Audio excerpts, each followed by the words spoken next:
In just 27 seconds, Jasmine Crockett broke the Senate's silence with a sealed envelope that threatened to ignite the downfall of America's most powerful dynasty.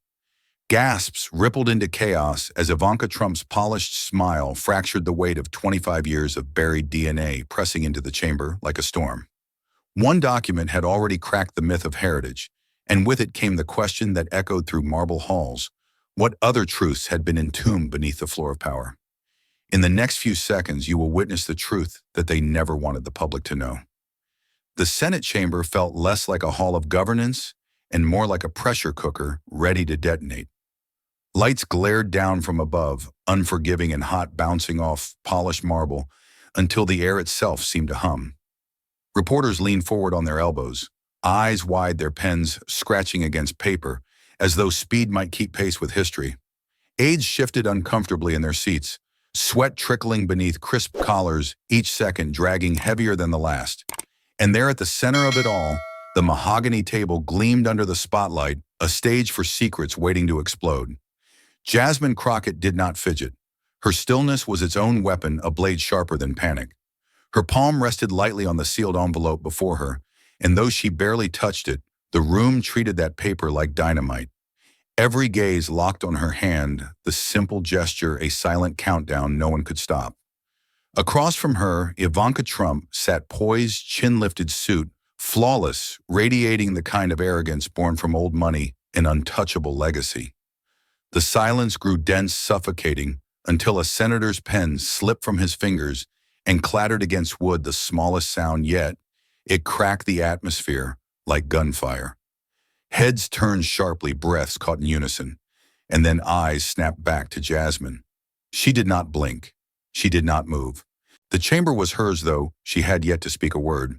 Ivanka's smile remained, but the corners of her mouth trembled almost imperceptibly, like porcelain beginning to fissure under unseen heat. Somewhere in the shadows of the back row, a clerk leaned to his colleague, voice low and urgent, barely audible over the pounding silence. "If she opens that, an empire cracks." The words carried farther than intended, echoing like a curse across the chamber. No one corrected him, no one denied it. Instead, the phrase seeped into the air, chilling even the most hardened aides who had seen scandals rise and fall. This felt different. This felt final. The tension coiled tighter with every heartbeat rising and dipping like a wave about to crash. Senators exchanged wary glances, some leaning back with arms crossed in denial, others leaning forward with hungry eyes that gleamed with the thrill of blood. Outside the chamber doors, muffled voices swelled, reporters and citizens pressing against barriers, their restless hum feeding into the storm building within. The walls could barely contain the energy. It was as if the entire building braced for an impact it could not avoid. And through it all, Jasmine Crockett remained steady, her silence louder than any outburst. In that silence, the chamber trembled, not from noise, but from the weight of a truth clawing its way to the surface. The oak doors groaned open, and the chamber shifted as if gravity itself had changed. Ivanka Trump strode in with a presence polished over decades of cameras and privilege, her cream suit slicing the air like sharpened glass, her hair immovable, her chin lifted in the defiance of someone born to untouchable heritage. The click of her heels struck the marble with perfect rhythm, a sound that carried both authority and arrogance, making aides straighten and senators shift uncomfortably in their seats. Reporters raised their cameras as if compelled, their lenses capturing every calculated detail of her entrance, their pens racing to frame the moment before the first word was even spoken.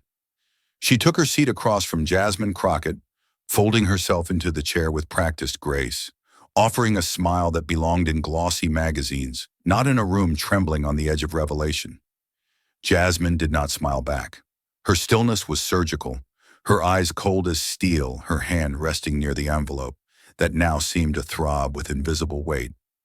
The air between them grew taut, stretched to breaking.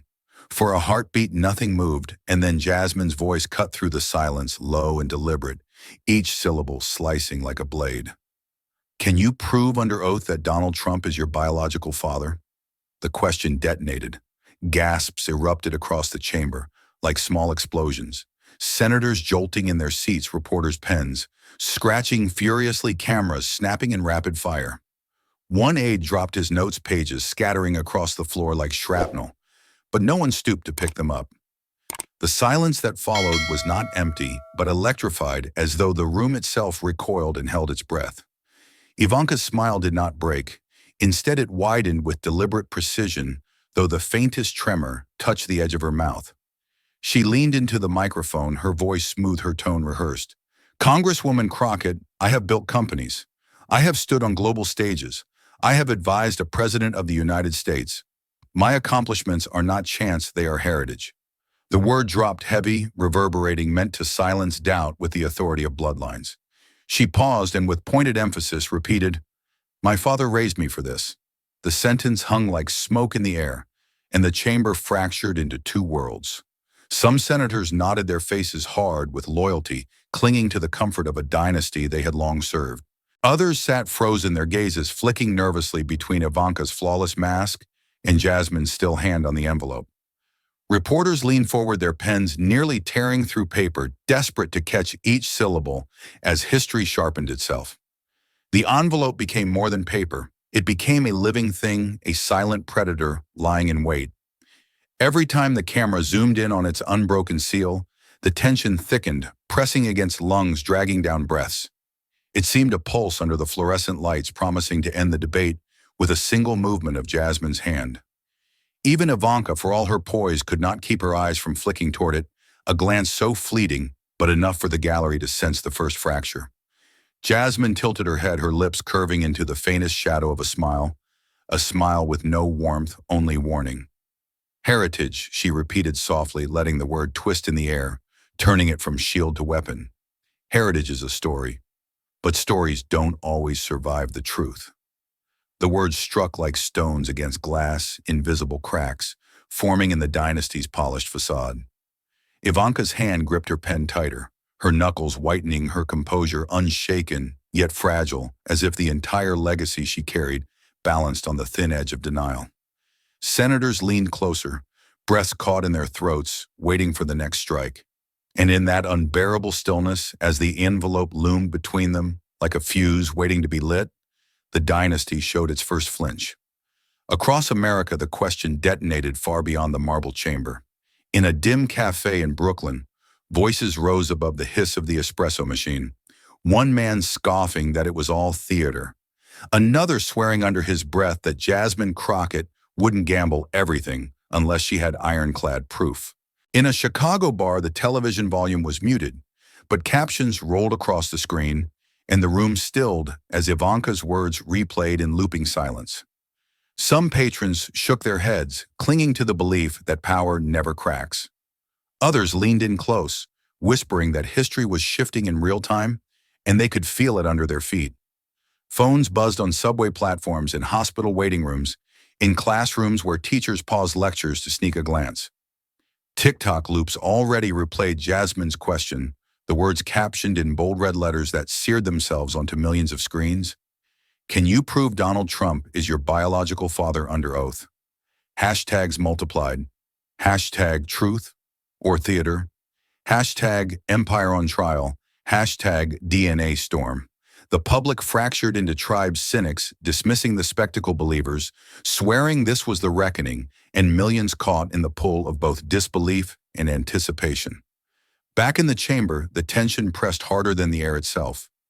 Reporters hunched forward, their pens scratching furiously, their eyes darting between Ivanka's immaculate posture and Jasmine's unyielding calm. Senators shifted, some folding their arms with stubborn loyalty, others leaning toward the table with quiet dread. The envelope remained in focus, framed by camera lenses that lingered as if it were alive, not paper, but fuse waiting for flame. Every flick of light across its sealed edge made the room thrum with unspoken fear. Ivanka's smile was still there, sharp and deliberate, but the tremor had grown visible now to the trained eyes of the gallery. Her pen tapped once against the wood, a stuttered rhythm that betrayed more than words ever could. Jasmine did not move, her silence as suffocating as smoke in a locked room. For a moment, the room balanced on the knife edge between spectacle and collapse, no one daring to breathe too deeply, lest it break the spell. And then she moved. With a slow, deliberate grace, Jasmine leaned forward. Her fingernail tapped once against the envelope, soft but amplified by every microphone, until it rang like a gunshot. A shiver swept the chamber, senators stiffening, reporters jolting upright, the gallery gasping as if the ceiling had cracked. Jasmine's gaze locked on Ivanka's, and her voice slid into the silence with a cold clarity that made the room shudder. "This room deserves clarity," she said, each word deliberate, a scalpel, carving away pretense. Her fingers pressed against the envelope once more, the faint rasp of paper against wood louder than the heartbeat of the chamber itself. Not performance. The air broke in a collective exhale. In bars, cafes, living rooms, and crowded streets, millions leaned closer to their screens, pulse hammering. Some cursed under their breath, others whispered prayers, and still others clutched their phones like lifelines. The envelope had become more than evidence. It was prophecy, the thin line between truth and ruin. And as Jasmine's hand lingered on that seal, the world held its breath. If one envelope could topple an empire, what would you do with it? Ivanka's smile returned, sculpted and flawless, as though the murmurs of doubt were nothing more than background noise. She leaned toward the microphone, her voice smooth, carrying the cadence of someone long accustomed to commanding rooms and deflecting storms. "I have built companies that stand on global stages," she declared, her words ringing sharp against the chamber walls. "I have advised a president. I have proven myself not once but countless times. My father raised me for this." Each word was meant to harden her image, to armor her legacy with the weight of history and success. The senators listened, pens scratching their expressions, divided between skepticism and reverence. Some nodded, subtly clinging to the certainty of her confidence. Others leaned forward, eyes narrowing, unwilling to surrender to polished performance. Reporters scribbled furiously, their notes filling with phrases that could swing headlines in either direction. For a brief moment, Ivanka seemed to regain control, wrapping the room in the same aura of inevitability that had long shielded her family. But Jasmine Crockett was not swayed. She tilted her head ever so slightly, her gaze unwavering, her silence sharper than any rebuttal. When she finally spoke, it was not with bluster or anger, but with a precision so cold it cut the air in half. Then she asked softly, her voice steady and deliberate, "Who paid for the lab tests conducted under your name?" The words detonated in the silence, quieter than a shout, yet infinitely more devastating. A ripple tore through the chamber, the sound of pens pausing mid-stroke. The sharp inhale of aides caught off guard, the muted gasp from the gallery. Ivanka's jaw tightened, the faintest muscle twitch, betraying the storm beneath her composure. Her fingers curled tighter around her pen, pressing it so hard against the wood that it threatened to snap. Jasmine did not move, her voice calm, her posture steady, as if she had rehearsed this strike 1,000 times in silence. The contrast was stark. Ivanka's voice had been polished, meant to dazzle, but Jasmine's cut straight to the bone, unadorned and merciless. The tension shifted in an instant, and every senator in the room felt it, the balance of control, slipping away from privilege and into the hands of persistence. The camera zoomed closer, the envelope in the corner of the frame looming larger with each passing second. The press row buzzed like a live wire, reporters exchanging frantic glances, their pens rushing to capture the moment before it vanished. One senator's hand trembled as he underlined the phrase "lab tests" on his notepad, the ink bleeding into the paper. Ivanka opened her mouth to respond, but her words faltered, caught in her throat. The practiced confidence that had carried her began to fracture, hairline cracks spidering across the porcelain mask she wore so carefully. Her smile remained, but it was brittle now, fragile against the weight of the question. She shifted in her chair, shoulders, stiff eyes darting for the briefest moment toward the envelope she had sworn not to acknowledge. And in that fleeting glance, the chamber saw it, the dynasty's calm beginning to break. The silence that followed Jasmine's strike stretched into something unbearable, a rope pulled so tight it threatened to snap. Then from the far end of the dais, an older senator cleared his throat, his voice gravelly, hesitant but weighted with memory. "I recall certain payments," he muttered, eyes narrowing at his notes. "Medical bills, lab fees, quiet transfers from the Trump organization back in the 90s.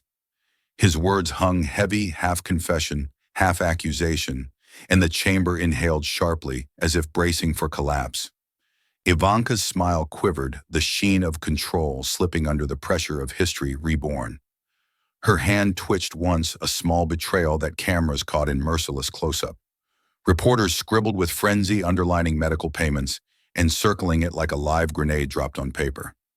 Senators leaned closer, their pens scratching louder, the sound filling the chamber, like the hiss of sparks before fire. Even the gallery shifted, murmurs rising as the public caught wind of blood in the water. Outside, the world roared. On Twitter, the hashtag #IsSheTrump surged to life, igniting arguments in living rooms, airports, and classrooms. Crowds clustered around, cafe screens, voices clashing, some shouting that Crockett was orchestrating theater. Others insisting this was the first honest crack in a dynasty gilded in secrecy. News tickers crawled faster, flashing words like cover-up and hidden payments. The streets outside the Capitol filled with chants, the rhythm of footsteps and camera shutters merging into a restless drumbeat of demand. Back inside, Ivanka adjusted her posture, lifting her chin, but her voice trembled as it cut into the microphones. Families manage many things, she said, her words fractured, stripped of their practiced luster. Payments, business, legacy. To read motives into every detail is... She stopped herself, her lips tightening, her breath uneven. The fragility was clear now, like porcelain beginning to crack under the weight of its own shine. And then the twist landed.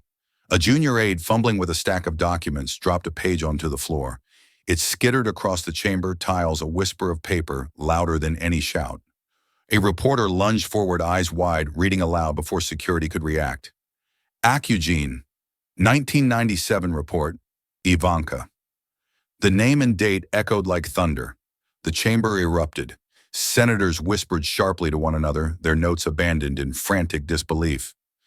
The press row surged like a wave, cameras flashing in staccato burst pens, stabbing at paper as if to tattoo the words into history.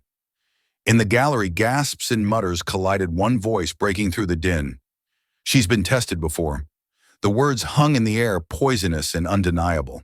Ivanka's composure fractured. Her fingers tightened around her pen until her knuckles blanched white. A faint tremor rippled through her voice as she tried to speak, but the microphones betrayed every falter, amplifying the quiver for the nation to hear. The envelope on the table glowed under the lights, the unbroken seal mocking her, daring her to deny what had already slipped free. And Jasmine, silent, still leaned back in her chair. Her eyes never wavered, never blinked, her presence coiled like fire waiting for oxygen. The chamber felt it too, the calm was gone. In its place, whispers of old money, buried secrets, and a single leaked note had turned anticipation into inevitability. The word Eugene still lingered in the air, sharp as broken glass, when Jasmine leaned forward at last. Her eyes locked on Ivanka's, with the weight of a hammer poised above fragile stone. You speak of heritage, she said, her voice steady, cutting through the din. But heritage without truth is nothing more than a story repeated often enough to feel real. The chamber stilled, every throat tightened, every pen froze. Ivanka inhaled sharply, her smile snapping back into place like armor hastily mended. He raised me, she insisted, voice firmer than her trembling hands. That's what matters. That is heritage. She repeated the phrase, clinging to it as though repetition could alchemize doubt into certainty. But the tremor in her tone betrayed her, and even the cameras, merciless in their intimacy, caught the flicker of panic in her eyes. Reporters scribbled wildly, capturing the cracks as they spread across her composure. Senators leaned forward, their faces sharp with scrutiny, their notes etched with underlined words, raised me, matters, heritage. The phrase was already mutating into headline fodder, a soundbite that would circle the globe by nightfall. The gallery murmured in waves, the restless hum of a public sensing blood beneath the gloss. Jasmine did not relent. She tapped the envelope once, the sound soft but devastating. Stories protect legacies, she said, her tone almost surgical. Proof protects truth. Which one do you want to stand on? Mrs. Trump, the air vibrated, every breath, jagged every second, stretched to breaking. Ivanka's smile widened too, perfect, too polished, the kind of smile that belonged on magazine covers and boardrooms, not under the merciless light of exposure. Her lips curved upward, but her eyes betrayed her pupils, darting a sheen of unease spreading across her calm mask. She tried again, softer this time, almost pleading. He raised me. That's what matters. The silence that followed was thunderous. Senators shifted in their seats as though caught between two worlds, one of lineage, one of evidence. The envelope gleamed under the lights, the promise of proof suffocating the chamber. Every lens zoomed tighter, every camera capturing the fragile war between a dynasty's polished performance and the raw edge of truth. Jasmine leaned back, letting the silence swell until it pressed against the chamber walls like an approaching storm. Her gaze never broke her stillness unshaken, while Ivanka's shoulders stiffened under the unbearable weight of that quiet judgment. The contrast was cinematic, one woman anchored in truth, the other grasping at stories that no longer held. And in that unbearable moment, America saw it, the dynasty's mask smiling still, but with eyes that screamed panic. Is heritage blood, or the stories we choose to believe? Outside the chamber, the country froze, as if every heartbeat had been wired into the same current. In cafes, spoons hovered above half-stirred coffee eyes, fixed on muted screens, flashing Jasmine Crockett's question in bold red captions. In airports, travelers abandoned rolling luggage in the aisles, gathering around terminals, as the feed repeated Ivanka's strained smile.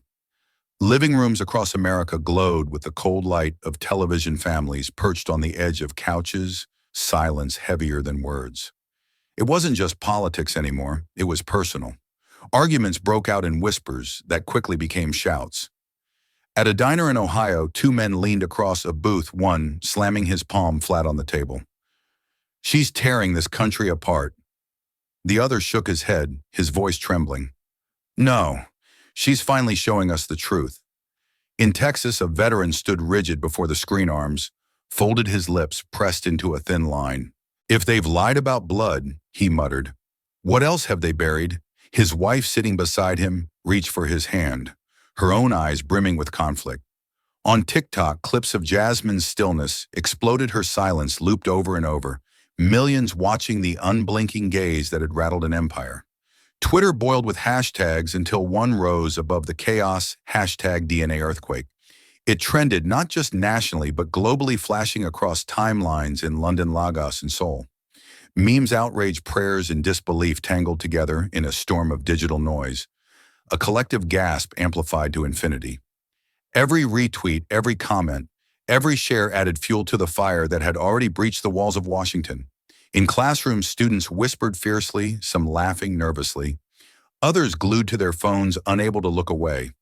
Teachers abandoned lesson plans, the news playing on smartboards, as if history had kicked down the door uninvited. A teenage girl whispered to her friend, "If it's true, then everything changes." In a church basement in Atlanta, mothers gathered for Bible study leaned toward a laptop, their prayers turning into murmurs of fear and awe. "Truth is never quiet," one whispered, her voice trembling as she clutched her child closer. Meanwhile, in a small-town firehouse, off-duty firefighters sat in heavy silence, their uniforms draped over chairs, the glow of the television bouncing across their weary faces. One finally broke the silence. "I've seen buildings collapse in smoke and ash. This feels the same, like the ground giving way beneath us." The others nodded, the weight of betrayal settling in their chests like a second heartbeat. Back in the chamber, the tension grew unbearable. Every screen outside seemed to tighten its focus on that single envelope, sealed, but alive with possibility. The entire nation leaned in at once, mothers clutching children, veterans stiffening their jaws, students holding their breath, all waiting for the next move. The story was no longer confined to polished marble and cameras. It had seeped into kitchens, bedrooms, and bars, its tremors rattling through ordinary lives. And as the #DNA earthquake thundered across the globe, America realized it wasn't just watching a hearing. It was watching a reckoning. The chamber's suffocating stillness fractured with the sound of a single page sliding across polished wood. A clerk, pale with nerves, had fumbled his stack of papers, and one note slipped free, drifting like a feather, before landing face up on the marble floor. The word burned instantly into the silence. Accugene 1997 report, Ivanka.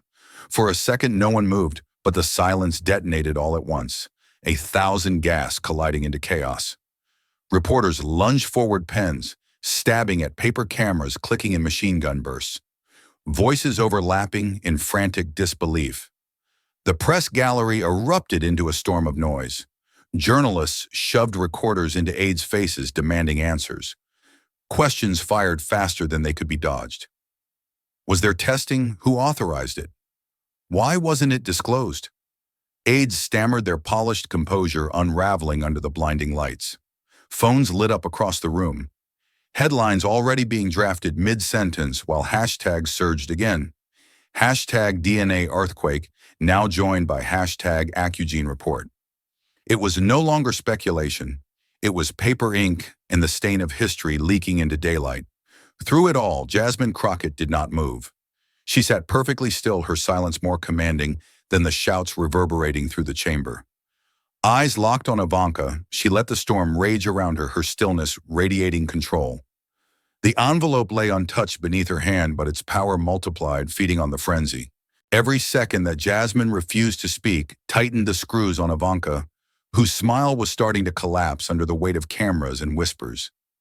Ivanka's fingers twitched, her knuckles pale, as she gripped her pen, tapping it against the table in uneven rhythm. Her smile, once effortless, now trembled at the corners, a brittle mass straining to hold. She glanced at the note on the floor, then away, then back again, the way someone looks at a blade they cannot stop. The press row caught it, pens flying faster, each twitch magnified into proof of panic. The longer Jasmine stayed silent, the more unbearable the spotlight became for Ivanka.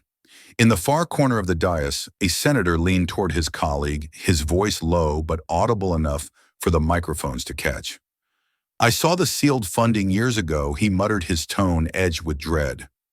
"Private medical payments. Quiet transfers. This matches it." His words cut through the roar like a knife, and the chamber stilled just enough for the echo to land. Reporters whipped their heads toward him, pens scratching harder, a ripple of realization spreading like wildfire. The gallery broke into hushed cries. One woman clutched her chest and whispered, "It's real." Another leaned over the railing, eyes wide, murmuring, "She's been tested before." The words spread like sparks on dry grass, igniting the crowd outside as the feed broadcast the senator's confession in real time. Across America, living rooms and airports erupted again, disbelief turning into certainty. The walls of denial began to crumble. Jasmine finally moved, not to speak, not to reveal, but to tap her fingernail once against the envelope. The sound cracked the air, sharp and final, a reminder that the real storm had yet to begin. Ivanka's breath hitched, her shoulders stiffening, as though the single sound had pierced her armor. The frenzy around them blurred, but in the center only two figures mattered: the congresswoman who refused to yield, and the heir whose heritage had turned into a trap. And in that crushing silence between them, the leak had already rewritten the battlefield. The chamber boiled with whispers, the name Accugene ricocheting from mouth to mouth, but at the center of the storm, Jasmine Crockett remained perfectly still. Her silence was not weakness, it was gravity, pulling every gaze, every breath, every flicker of doubt toward her. The storm of reporters, the muttering senators, even Ivanka's trembling facade seemed to orbit the still figure in the navy blazer. Cameras zoomed in close, desperate to capture the tension, and the closer they came, the more her composure radiated power. Ivanka's mask fractured further under that silence. A faint tremor betrayed her hand as she reached for the glass of water, her fingers rattling against it before she steadied herself. She gripped the edge of the table with the other hand, nails pressing hard into polished wood, as if bracing against a tidal wave. Her smile remained, but it no longer convinced. It was brittle now, porcelain, stretched thin over panic, and the lenses captured every falter. The room itself seemed a slow sound collapsing into the weight of waiting. A senator scribbled furiously in his notebook pen, scratching like static. A journalist whispered to her colleague, "She hasn't said a word, and yet she's burning her alive." Even the gallery, restless moments before, fell into a suffocating hush, their breaths shallow, their eyes fixed on the envelope and the woman guarding it. Jasmine leaned forward, the movement subtle yet seismic, a spark in the middle of the suffocating quiet. Her hand brushed the microphone, and the faint rasp of static jolted through the chamber like a current. She didn't raise her voice. She didn't need to. Her whisper carried with more force than any shout. The truth, she said, every syllable, deliberate, merciless, is not what you believe it to be. The words detonated like a silent explosion. The gallery gasped as won a sharp intake of air that seemed to drag the walls closer. Reporters surged forward, pens, stabbing at paper cameras flashing in a frenzy of white light. Ivanka flinched just once, just enough her knuckles whitening as she clung harder to the table, as though it were the only thing keeping her from falling. The silence that followed was deafening. No senator dared interrupt, no aide dared move, no breath dared come too quickly. The only sound was the faint click of cameras and the pounding of collective heartbeats. Jasmine's eyes never left Ivanka's, unblinking, relentless, as if willing the mask to finally shatter under the weight of truth. Across the country, the moment spread like wildfire. Phones lit up in darkened bedrooms, in subway tunnels, in classrooms and airports. The clip replayed endlessly, the lean, the whisper, the phrase. Hashtag DNA earthquake spiked again, joined now by a second hashtag, hashtag the truth whisper. Strangers watched the clip in loops, breathless, entranced, unable to look away. And in the chamber in the middle of that unbearable quiet, Jasmine's stillness blazed brighter than fire. When truth goes viral, who controls the narrative, leaders or the people?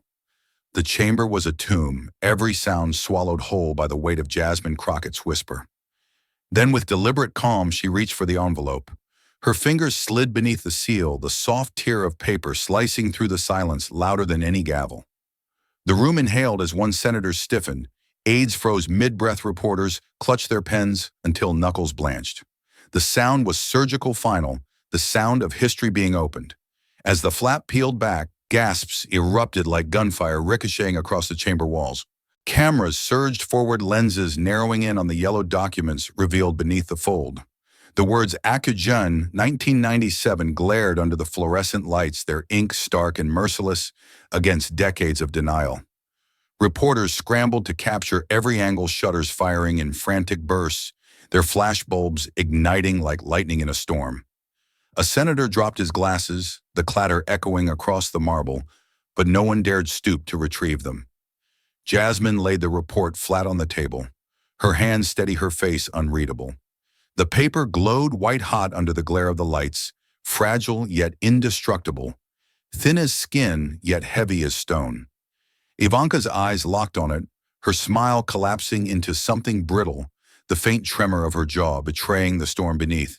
She gripped the table harder, knuckles pressing into the polished wood as if she could anchor herself against the tide rising to swallow her whole.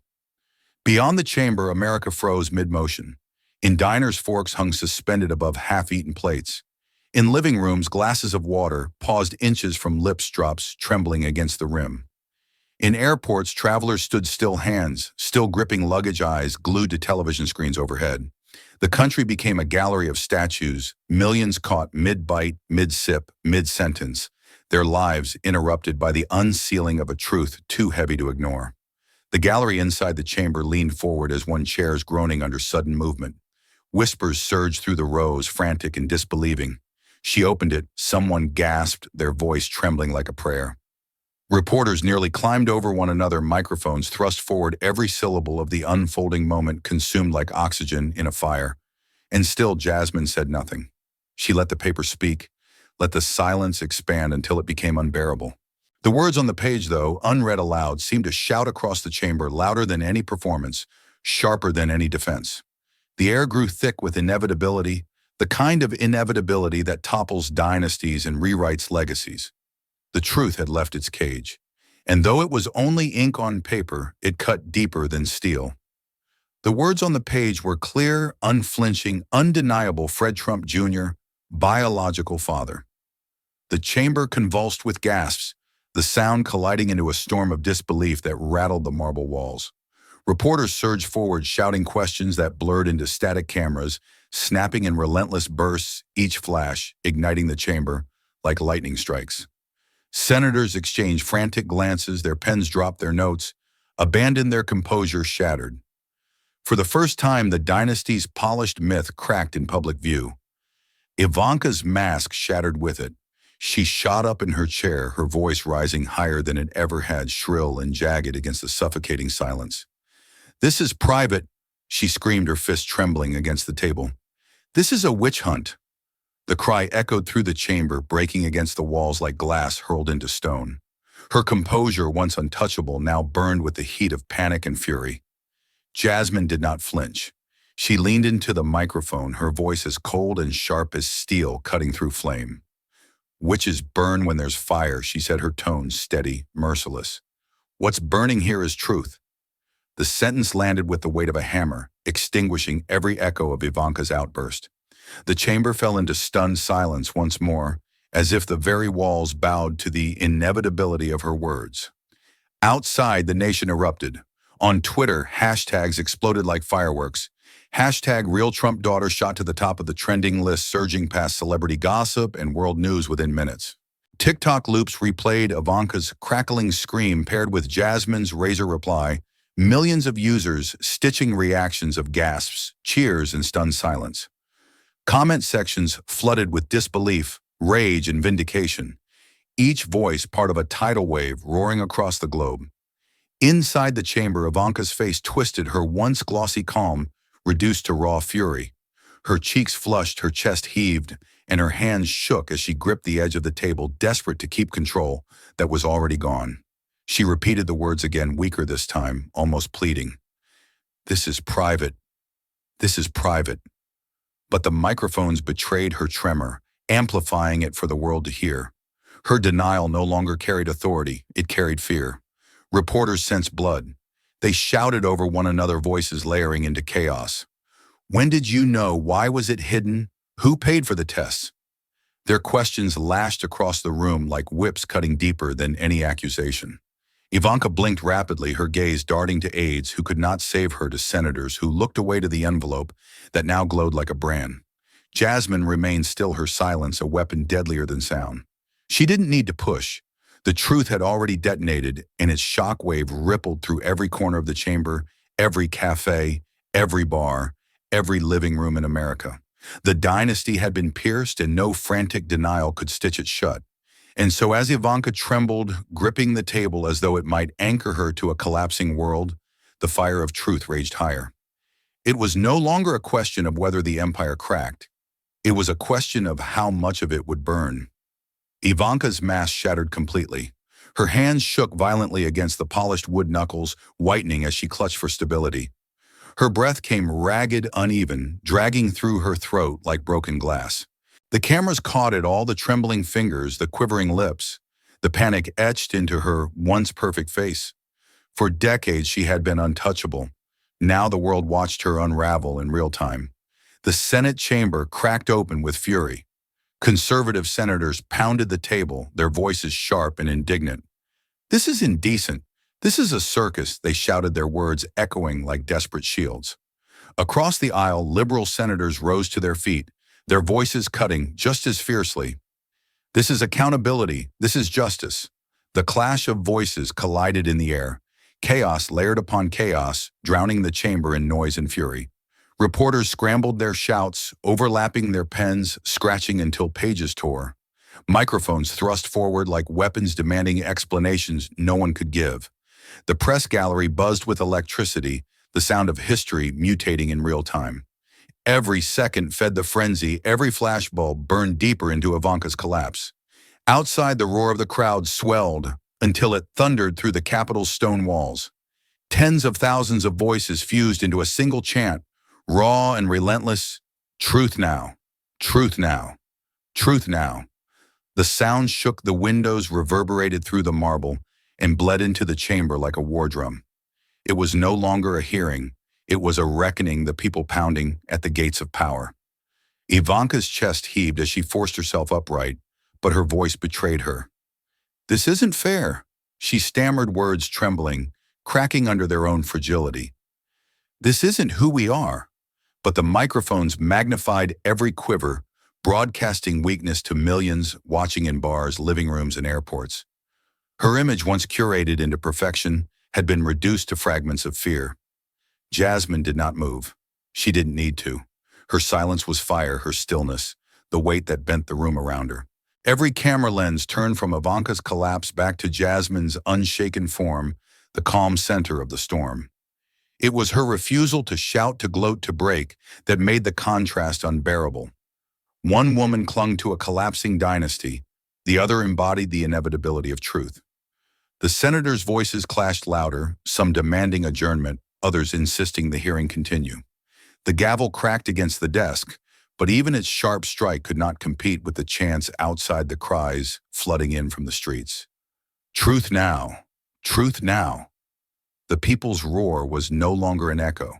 It was the dominant voice drowning Washington in unrelenting demand. Ivanka's eyes darted wildly, searching for rescue among allies who now looked away for a lifeline that no longer existed. Her fingers twitched against the papers before her, but they offered no refuge, only condemnation. The walls felt closer, the lights hotter, every breath heavier. She was no longer performing, she was drowning live before the eyes of a nation. And still the chant grew louder. Truth now. Truth now. Truth now. Does exposing a lie justify destroying a family? The chants from Washington spilled outward, carried by live feeds into every corner of America, until the whole country throbbed with unrest.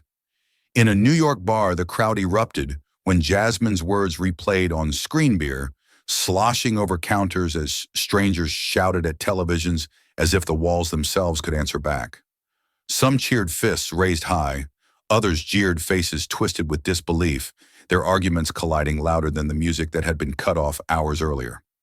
The bar was no longer a place for drinks, it was a battleground of truth. On Texas highways, truckers pulled into rest stops, gathering around mounted screens in diners, their faces lit by the glow of breaking news. One driver slammed his fist into the counter so hard the napkin holder rattled, cursing the years he'd believed in a dynasty that now looked built on sand. Another, quieter but heavier, muttered that if the bloodline was a lie, then every deal signed under that name was poison. The tension rose like a storm, the air thick with betrayal. In Ohio, teachers sat together in a modest staff room, their eyes red from tears as the news replayed. One whispered voice trembling, "I told my students hard work mattered, but what if it was all rigged from the start?" Another covered her face, unable to look at the screen any longer. The collapse of heritage felt not distant, but personal, like a fracture running through their own classrooms, their own children's futures. The protest grew louder with every hour. Crowds swelled in city squares, filling streets with hand-painted signs and chants that echoed against skyscrapers. People invoked history, some calling it worse than Watergate, others insisting it was deeper, more personal. Watergate was about power abused, this they said, was about blood, about the very foundation of identity. The betrayal was not abstract. It was intimate, and it cut through party lines like a blade. Families across the country questioned the contracts they'd signed, the mortgages they'd trusted, the businesses they'd partnered with under the Trump brand. In living rooms, fathers stared at old papers with shaking hands, asking if their livelihoods had been anchored to a lie. Mothers clutched receipts and contracts, whispering whether justice could reach back through decades of deception. The brand that once symbolized empire now carried the stench of fraud.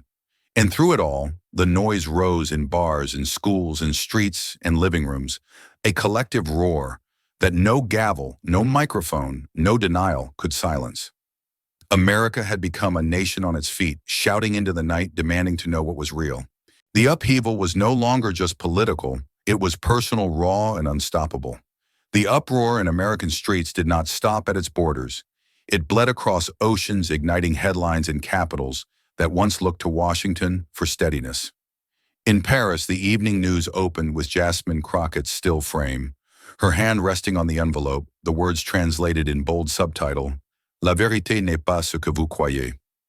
Anchors shook their heads gravely, warning that America's moral authority had cracked in front of the world.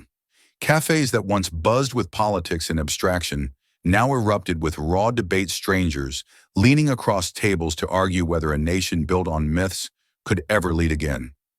In London, headlines blared across tabloids and broadsheets alike, "Trump Dynasty fractures, bloodline exposed." Parliamentarians gave curt remarks, some mocking, some stunned, all questioning what stability could remain when America's most famous family carried lies in its veins. On the underground, commuters huddled around glowing phones, watching Jasmine's whisper loop endlessly, the silence more damning than any shout. The hashtag DNA earthquake trended just as fiercely in Britain as it did in the States, a reminder that no wall or ocean could contain the tremor. Tokyo's streets lit up with the same frenzy. Giant screens in Shibuya replayed Ivanka's cracking composure, while Jasmine's steel stare froze on loop each second, replayed to millions passing below. Japanese anchors dissected every detail, marveling at the composure of a congresswoman who had faced down an empire with nothing more than stillness and truth. Crowds paused in the chaos of city life to watch strangers shoulder to shoulder, silent as the whisper echoed across a neon-lit glass. The digital wildfire spread faster than the traditional press could keep pace. On TikTok, a 15-second clip of Jasmine leaning toward the mic. The truth is not what you believe it to be crossed 20 million views in a single day. Teens lip-synced her words with fire in their eyes. Veterans reposted it with captions about betrayal. Mothers looped it with lullabies, whispering it to infants as if it were scripture. The silence had become global, a shared heartbeat resonating through devices in every time zone.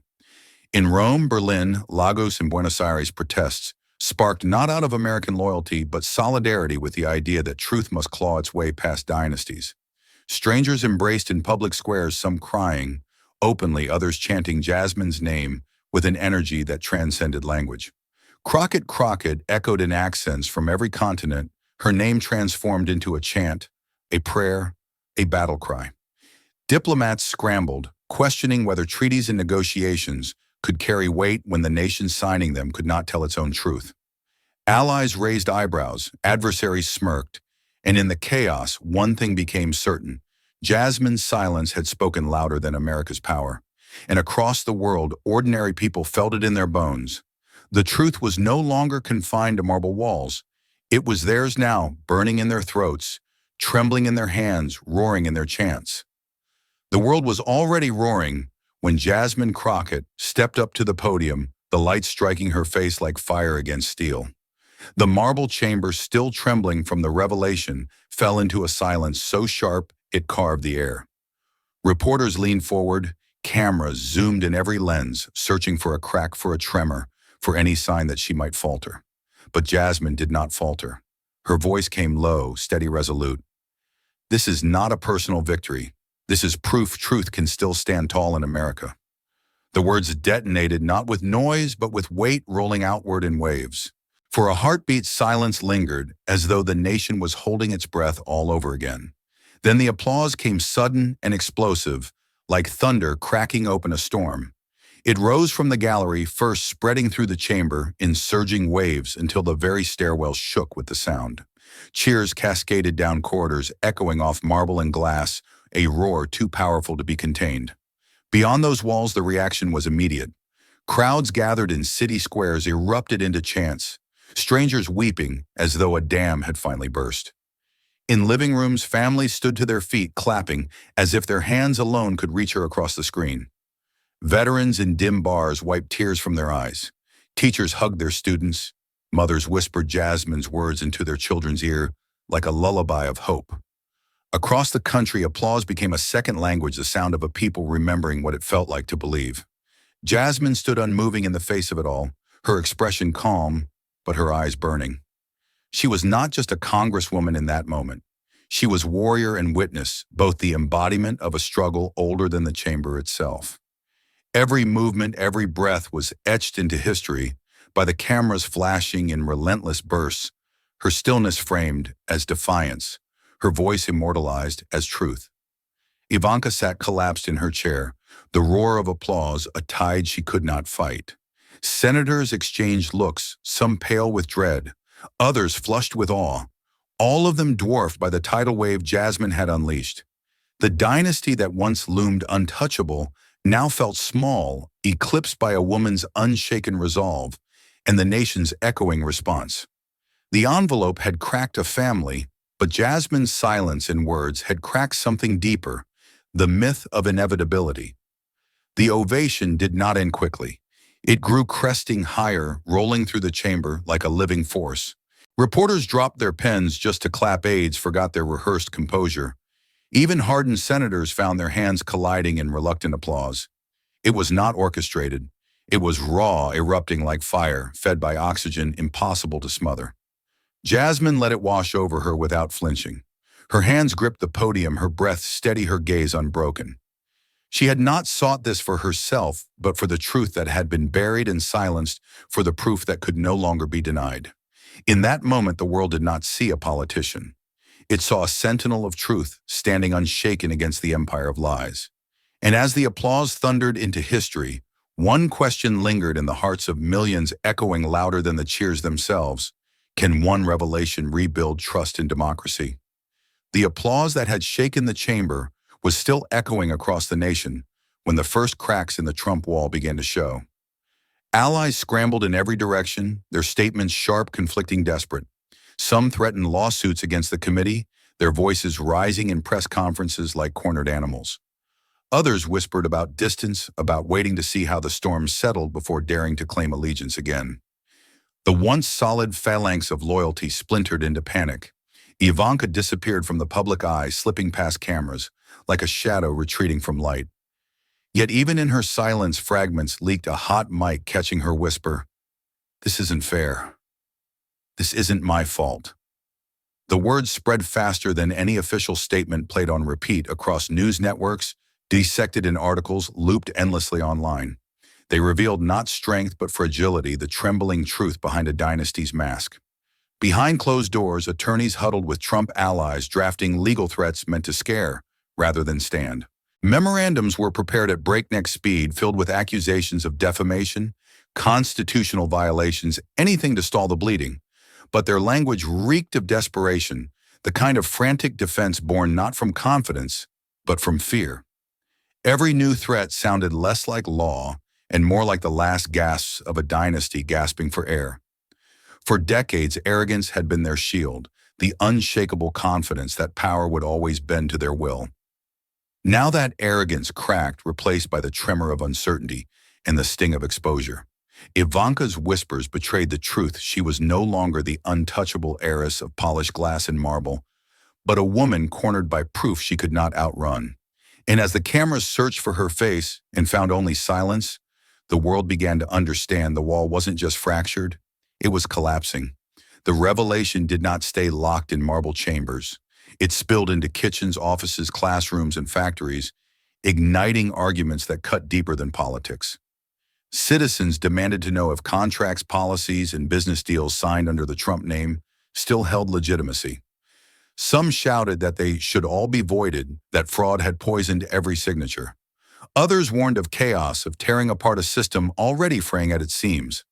The question burned through talk shows, headlines, and dinner tables alike. Anger pulsed through the streets like a second heartbeat.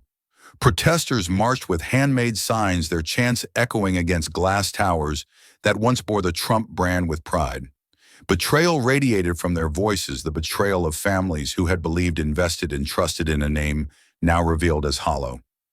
Yet in the fury there was also a flicker of something else, a fragile ember of hope that perhaps this exposure could clear a path for something better. Crowds swelled not only with rage, but with the desperate belief that truth once unearthed could reshape a nation. Victims of past policies stepped into the light, their stories cutting through the noise with raw power. A mother whose son had been denied health care under corporate-backed reforms spoke on live television, her voice breaking but unyielding. A veteran stood in front of cameras, medals gleaming against his chest as he demanded to know why men like him had sacrificed while dynasties profited on lies. Teachers, immigrants, workers, each voice rose to testify, layering pain upon pain until the weight of it pressed against America's conscience. The turmoil was everywhere, on screens, in chants, and whispers passed between strangers. America was a country divided yet united in one truth: nothing felt untouchable anymore. Fragile as glass, the illusion had shattered, and in its shards lay both fury and possibility. The nation trembled on the edge, torn between vengeance and renewal, asking itself the question no leader could answer: what comes after the lie? The crowds were gone, the cameras silent, but the weight of the day pressed harder in the quiet than it ever had under the lights. Jasmine Crockett sat alone in her office, the city's glow bleeding faintly through the blinds.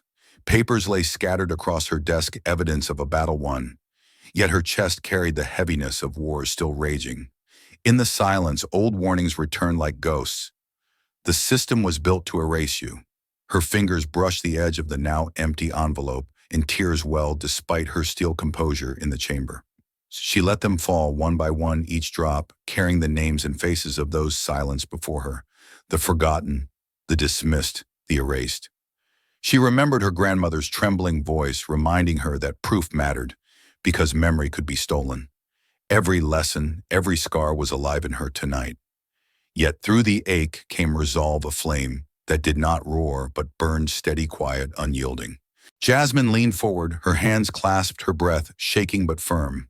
In the stillness, she whispered to herself words meant not for history but for survival. Silence protects lies, never people. The whisper lingered in the air, soft as smoke, sharp as truth. She straightened slowly, wiping her face, the fire in her eyes no longer hidden. Alone in the night, Jasmine understood the fight was larger than dynasties, larger than courts or chambers. It was about who would define justice, the law etched in books, or the people it had failed for generations. And as the clock ticked toward midnight, that question hung heavy, demanding an answer no gavel could give. By dawn, the nation's streets had transformed into rivers of people surging with a force no barricade could contain. From New York to Los Angeles, from Dallas to Detroit, strangers who had never spoken embraced as if they had always known each other. They chanted not for parties, not for power, but for truth itself, their voices colliding into one unstoppable tide. Tears streamed down faces in the crowd, mingling with laughter, chants, and song. A veteran lifted his granddaughter onto his shoulders, her small hands waving a handmade sign that read, "Truth lives here." A mother pressed her cheek to a stranger's shoulder, both women sobbing as though years of silence had finally broken free. The roar of the masses was less a protest now than a hymn rising above sirens and traffic into something almost sacred. For the first time in years, hope felt contagious. It moved like fire, leaping from person to person, igniting eyes, tightening fists, softening hearts. The story was no longer just about dynasties and secrets. It was about people raw and unfiltered, remembering they were not powerless. And as the chants rolled across America, one truth became clear. The crowd itself had become the story. In classrooms across the country, teachers paused their lessons and replayed Jasmine Crockett's words on shaky projectors. Students leaned forward wide-eyed as if history had slipped from dusty textbooks into the air they breathed. A retired teacher sat in the back of one room, her voice breaking as she whispered, "I thought I'd never see this day." The silence that followed was not empty but reverent, heavy with the weight of something unforgettable. In barber shops, men with clippers paused, mid-cut eyes glued to televisions perched on shelves above mirrors. Debates flared, but beneath the arguments, a quiet agreement pulsed. The lie had cracked, and truth had spoken. Veterans' halls carried the same electricity, old hands trembling as they passed phones around, replaying Jasmine's stillness again and again. Each time the room erupted in a murmur that sounded almost like prayer. Fathers turned to their daughters, pressing their voices into memory. "Remember this sound," one said, pointing at the roar of the crowd echoing from the television. "That's hope." Young girls clutched their fathers' hands tighter, their faces lit not by screens, but by possibility. In every corner of America, from chalk-dusted classrooms to dim-lit halls, Jasmine's stand became more than politics. It became a lesson not just of truth revealed, but of tomorrow being rewritten in real time. The night air quaked with anticipation as Jasmine Crockett stepped onto the stage, floodlights blazing across a sea of faces. Tens of thousands filled the square shoulder to shoulder, their chants rumbling like distant thunder. When she raised her hand, the roar subsided into a silence sharp enough to cut marble. Her voice, steady and low, carried further than any shout. "History doesn't change on its own. People do." The words detonated in the crowd, unleashing a wave of cheers that shook the barricades. Tears streaked down cheeks, strangers clasped hands, and the sound of raw unity rolled through the night like a storm refusing to break.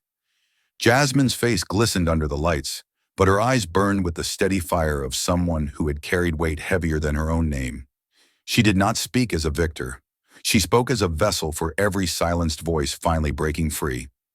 As the applause crashed forward again, Jasmine pressed her palms against the podium, her voice rising into the frenzy. This was never about one name, one family, or one dynasty.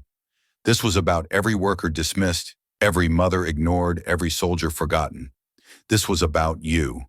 Her words wrapped around the crowd like flame-licking dry timber, igniting cheers, sobs, and chants that rolled together into one unstoppable tide. Cameras captured it all, broadcasting her presence into homes, bars, and city squares around the world. People thousands of miles away felt as if they were there, their tears mingling with the chants on screen. Senators in Washington watched uneasily, realizing they were no longer the center of history's frame. The story had outgrown them, belonging now to the streets, to the voices too long unheard. Jasmine let the noise crest, then dropped her tone to a whisper so piercing the microphones carried it like gospel. Silence may feel safe, but it protects lies, not people. The crowd erupted again, some collapsing into embraces, others raising fists high, their cries vibrating against the buildings, like an earthquake of truth. For a moment, the square seemed suspended outside of time, every face lit not by screens or lights, but by conviction. And yet in the midst of fire and unity, a question still lingered heavier than any chant. Jasmine's gaze swept across the faces, across the signs, across the history, unraveling before her. Her voice trembled, not with fear, but with the weight of honesty. After truth erupts, she asked, will America carry the fire forward, or let it fade back into silence? The cheers rose again, deafening, but the question hung above them all, waiting, demanding, daring to be answered. Silence feels safe, but it shelters harm. Jasmine Crockett's stand reminds us that truth rarely arrives with fireworks. It walks in on steady feet and asks us to hold the line.